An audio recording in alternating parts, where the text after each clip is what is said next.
Dr. Velma Dobson, one of the developers of the Teller Acuity cards, sits in her office and is interviewed by Dr. Irene Toper, who is heard but not seen. Dr. Dobson sits by her desk that has papers scattered on top of a Teller Acuity card.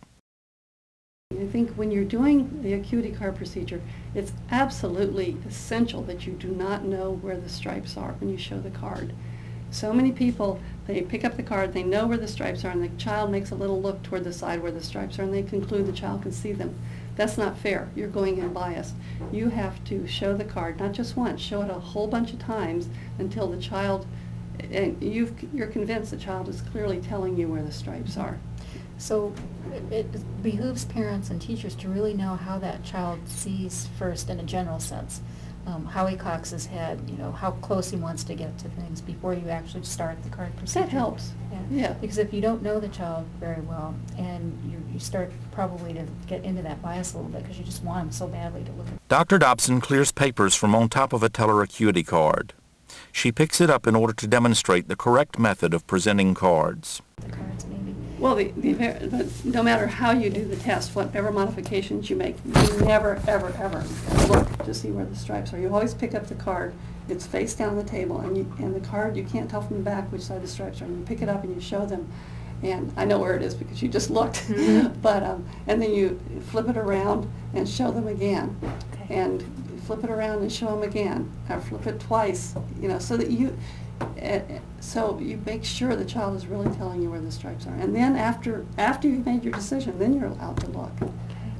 So you kind of have to keep a running count in your head Right. of where the eyes are going. And it can be very difficult. It can be, with a normal child, it's very easy because the eyes just go and then you flip the card and then they go to the other side.